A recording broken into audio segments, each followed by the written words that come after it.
क्या कभी ऐसा हुआ है कि आपकी ज़िंदगी अचानक बिखर गई हो, रिश्ते टूट गए हो, कॉन्फिडेंस ख़त्म हो गया हो और आपको लगे कि अब कुछ भी ठीक नहीं हो सकता।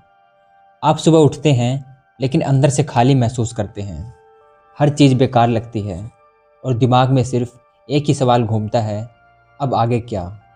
लेकिन क्या होगा अगर मैं आपसे कहूँ कि आपकी ज़िंदगी ख़त्म नहीं हुई है, बस उसे दोबारा बनाने की ज़रूरत है। और यही सिखाती है यह किताब, रिबिल्ड योरसेल्फ बाय प्रदीप्ना रमड़े।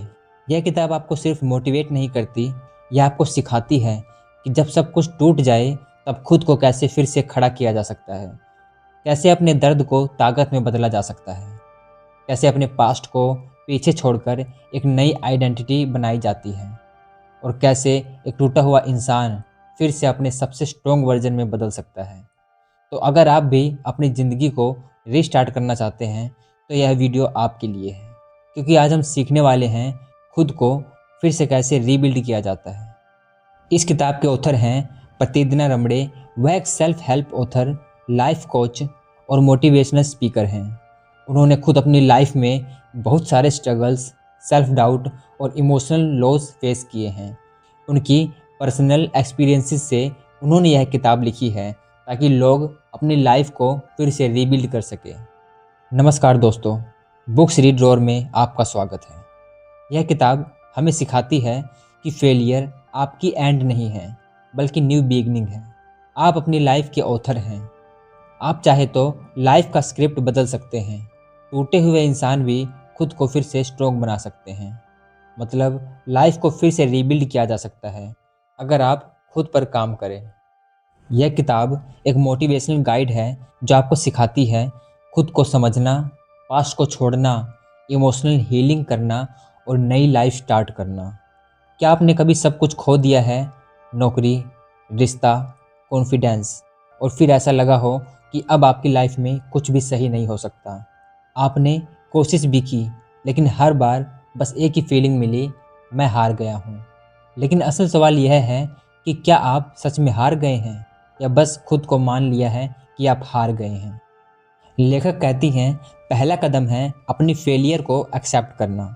लेकिन किताब यहाँ एक बहुत बड़ी सच्चाई बताती है, जब तक आप अपनी स्थिति को एक्सेप्ट नहीं करते तब तक आप उसे बदल भी नहीं सकते।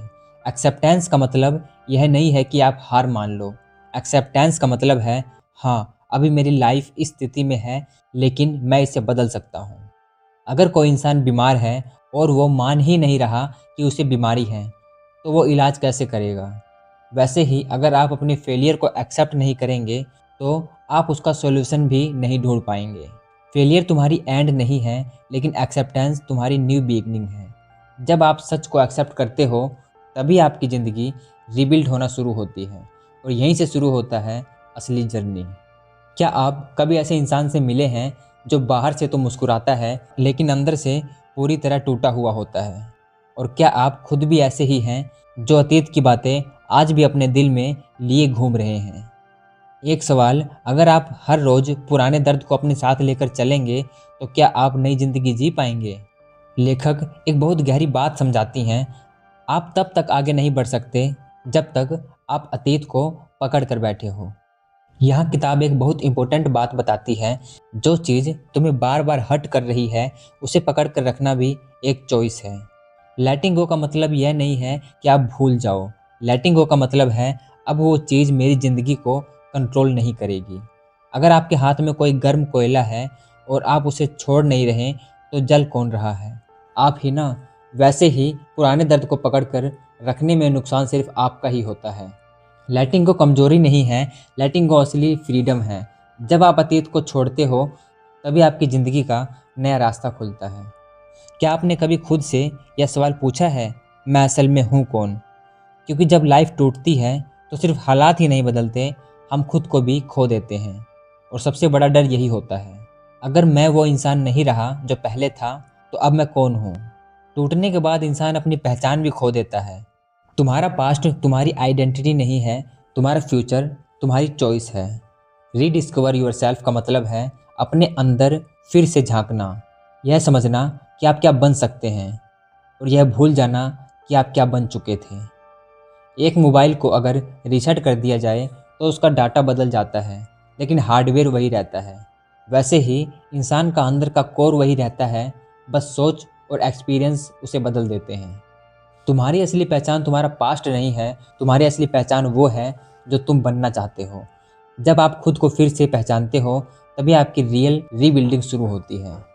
इस चैप्टर में लेखक एक बहुत स्ट्रॉन्ग बात बताती हैं, टूटी हुई जिंदगी का सबसे बड़ा कारण है कंट्रोल खो देना। अगर तुम अपने फैसले खुद नहीं लेते तो कोई और तुम्हारी ज़िंदगी डिसाइड करेगा। टेकिंग कंट्रोल का मतलब है अपने डिसीज़न खुद लेना, अपनी मिस्टेक की जिम्मेदारी लेना और अपनी लाइफ का डायरेक्शन खुद चुनना। अगर एक गाड़ी का स्टीयरिंग किसी और के हाथ में हो तो गाड़ी कहाँ जाएगी? वहीं जहाँ वो दूसरा इंसान चाहता है। वैसे ही अगर आप अपनी ज़िंदगी का कंट्रोल दूसरे को दे देते हो तो आपकी लाइफ भी आपकी नहीं रहती। ज़िंदगी बदलने का पहला कदम है कंट्रोल वापस लेना। जब आप अपनी लाइफ का स्टीयरिंग खुद पकड़ लेते हो, तभी आपकी असली जर्नी शुरू होती है। आपने कभी कुछ महसूस किया है कि आप करने से पहले ही हार मान लेते हैं? जैसे आपके दिमाग में एक आवाज़ आती है, तू नहीं कर पाएगा, तेरे बस की बात नहीं है, लोग क्या सोचेंगे। और धीरे धीरे यही आवाज़ आपकी ज़िंदगी को रोक देती है। तो सवाल ये है, क्या आपकी असली रुकावट बाहर है या आपके दिमाग के अंदर? इंसान को सबसे ज़्यादा नुकसान उसकी नेगेटिव सोच करती है। मान लीजिए एक लड़का है जिसके पास टैलेंट है, आइडिया है, लेकिन वो कभी शुरू ही नहीं करता, क्योंकि हर बार जब वो कुछ करने की सोचता है, उसे लगता है कि वो फेल हो जाएगा। उसे लगता है कि लोग उसका मजाक उड़ाएंगे। उसे लगता है कि वो दूसरों जितना अच्छा नहीं है। उसकी लाइफ में प्रॉब्लम उसका टैलेंट नहीं, उसकी सोच है। उसका दिमाग हर समय उसे नीचे गिराता रहता है और धीरे धीरे वो बिना कोशिश किए ही हार मान लेता है। तुम वही बन जाते हो जो तुम बार बार अपने बारे में सोचते हो। नेगेटिव थिंकिंग का मतलब है खुद की पावर को हर रोज़ कम करना, अपने डर को सच मान लेना और अपने फ्यूचर को डिस्ट्रॉय करना। अगर एक साफ शीशे पर बार बार धूल डाल दी जाए तो वह धीरे धीरे धुंधला हो जाता है। वैसे ही अगर आप अपने दिमाग में बार बार नेगेटिव थॉट्स भरते हो तो उसकी क्लैरिटी खत्म हो जाती है। तुम्हारी ज़िंदगी थॉट्स का रिफ्लेक्शन है। जब आप नेगेटिव सोच को तोड़ देते हो, तभी असली बदलाव शुरू होता है। कभी आपके साथ ऐसा हुआ है, बाहर से आप ठीक दिखते हैं लेकिन अंदर से पूरी तरह से टूटे हुए महसूस करते हैं। आप मुस्कुराते हैं, लोग सोचते हैं सब ठीक है, लेकिन अकेले में आपके अंदर एक तूफान चलता रहता है। तो सवाल ये है, क्या हर दर्द दिखता है या कुछ दर्द अंदर ही अंदर इंसान को ख़त्म कर देता है? सबसे बड़ा दर्द वो होता है जो दिखता नहीं है। हील वही करता है जो अपने दर्द को महसूस करने की हिम्मत रखता है। इनर हीलिंग का मतलब है अपने दर्द को स्वीकार करना, उसे समझना और धीरे धीरे उसे रिलीज़ करना। अगर किसी घाव पर पट्टी डाल दी जाए लेकिन अंदर इन्फेक्शन हो जाए तो दर्द कभी ख़त्म नहीं होगा। वैसे ही इमोशनल पेन को इग्नोर करने से वो और भी गहरा हो जाता है। हीलिंग का मतलब भूल जाना नहीं है, हीलिंग का मतलब है दर्द के साथ जीना सीख लेना। जब आप अपने अंदर के घावों को भरते हो, तभी आप सच में स्ट्रोंग बनते हो। आपने कभी ऐसा सोचा है कि कुछ लोग कम टैलेंट के बावजूद भी सफल क्यों हो जाते हैं और कुछ लोग बहुत कैपेबल होने के बावजूद भी पीछे क्यों रह जाते हैं? क्या फ़र्क है उनके बीच का? जवाब है डिसिप्लिन और डेली हैबिट्स। इस किताब में लेखक एक बहुत स्ट्रॉन्ग बात समझाती हैं, आपकी ज़िंदगी आपके बड़े फैसलों से नहीं बल्कि आपकी छोटी छोटी आदतों से बनती है। डिसिप्लिन मोटिवेशन से नहीं आता, डिसिप्लिन रिपीटेशन से आता है। अच्छी आदतें बनाना मतलब खुद को रोज़ थोड़ा थोड़ा इम्प्रूव करना, छोटे एक्शन को लगातार करना और एक्सक्यूज़ेस को छोड़ना। अगर आप रोज़ 1% भी इम्प्रूव करते हो तो कुछ महीनों में आप कंप्लीटली अलग इंसान बन सकते हो। वैसे ही छोटी छोटी आदतें बड़ा बदलाव लाती हैं। तुम्हारी आइडेंटिटी तुम्हारे बड़े सपनों से नहीं, तुम्हारी डेली हैबिट्स से बनती है। जब आप अपनी हैबिट्स बदलते हो, तभी आपकी पूरी ज़िंदगी बदलने लगती है। आपने महसूस किया है कि कुछ लोगों के साथ रहते हुए आपकी एनर्जी बढ़ जाती है और कुछ लोगों के साथ रहते हुए आप धीरे धीरे अंदर से थक जाते हैं। क्या आपकी ज़िंदगी आप बना रहे हो या वो लोग जिनके साथ आप रहते हो? आपकी ज़िंदगी आपकी नहीं होती अगर आपका सर्कल गलत हो। तुम्हारे आसपास के लोग तुम्हारी सोच को शेप करते हैं। राइट पीपल का मतलब है जो तुम्हें आगे बढ़ने के लिए इंस्पायर करें, जो तुम्हें नीचे गिराने की बजाय ऊपर उठाएं, जो तुम्हारे ड्रीम्स को सपोर्ट करें।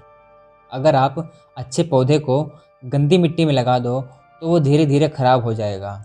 वैसे ही गलत संगत इंसान की ग्रोथ को रोक देता है। आपकी ज़िंदगी आपके फैसलों से नहीं, आपके एनवायरनमेंट से भी बनती है। जब आप सही लोगों को चुनते हो तभी आपकी ग्रोथ फास्ट होती है। क्या कभी आपने ऐसा महसूस किया है कि आप कुछ कर तो सकते हैं लेकिन खुद पर भरोसा ही नहीं रहता?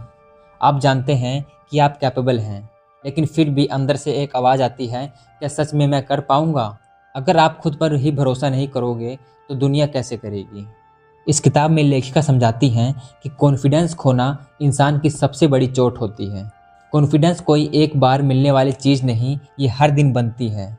सेल्फ कॉन्फिडेंस रीबिल्ड करने का मतलब है छोटे छोटे काम करके खुद पर भरोसा वापस लाना, खुद को बार बार इम्प्रूव करना कि मैं कर सकता हूँ, और डर के बावजूद आगे बढ़ना। उदाहरण के लिए, अगर कोई बच्चा साइकिल चलाना सीखता है तो वो पहले बार बार गिरता है, लेकिन हर गिरने के बाद वो थोड़ा बेहतर होता जाता है। वैसे ही कॉन्फिडेंस प्रैक्टिस से बनता है, परफेक्शन से नहीं। तुम्हारा सबसे बड़ा एनिमी दुनिया नहीं, तुम्हारा खुद पर डाउट है। जब आप खुद पर भरोसा वापस लाते हो तभी आपकी असली पावर वापस आती है।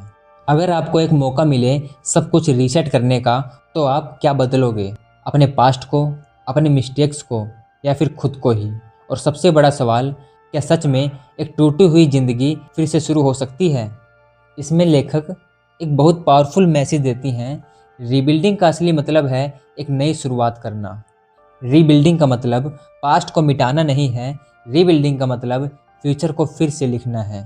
हर दिन एक नया चांस है खुद को बेहतर बनाने का, फिर से शुरू करने का, और अपनी ज़िंदगी को एक नए तरीके से जीने का। तुम्हारी कहानी ख़त्म नहीं हुई है, तुम्हारी कहानी अभी शुरू हो रही है। टूटना अंत नहीं है, यह एक नए जीवन की शुरुआत है। और अगर आज आपने इस किताब से सिर्फ एक बात भी सीख ली है तो वह क्या है? तुम फिर से बन सकते हो, खुद को रिबिल्ड कर सकते हो, और अपनी ज़िंदगी को एक नई दिशा दे सकते हो, क्योंकि अंत में तुम ही अपनी कहानी के ऑथर हो। और इसी के साथ हम पहुंचते हैं इस किताब के अंत तक। लेकिन सच ये है कि यह कोई एंड नहीं है, यह तो आपकी रियल जर्नी की शुरुआत है। इस किताब ने हमें सिखाया कि जब लाइफ टूटती है तो उसे एक्सेप्ट करना पड़ता है, पुराना दर्द छोड़ना पड़ता है, खुद को फिर से पहचानना पड़ता है, नेगेटिव थॉट्स को तोड़ना पड़ता है, अपने अंदर के घावों को हील करना पड़ता है, डिसिप्लिन और हैबिट से खुद को रिबिल्ड करना पड़ता है, सही लोगों का साथ सुनना पड़ता है, और सबसे ज़रूरी खुद पर भरोसा वापस लाना पड़ता है। लेकिन सबसे बड़ी सीख ये है कि आप टूटे नहीं हैं, आप बस रिबिल्ड होने की प्रोसेस में हैं। क्योंकि हर इंसान की लाइफ में एक ऐसा फेस आता है जहाँ सब कुछ बिखर जाता है, लेकिन वहीं से एक नई, मजबूत और बेहतर ज़िंदगी बनती है। तुम्हारी कहानी ख़त्म नहीं हुई है, तुम्हारी कहानी अभी लिखी जा रही है, और कल तुम वही इंसान नहीं रहोगे जो आज हो, अगर तुम खुद को बदलने का फैसला कर लो।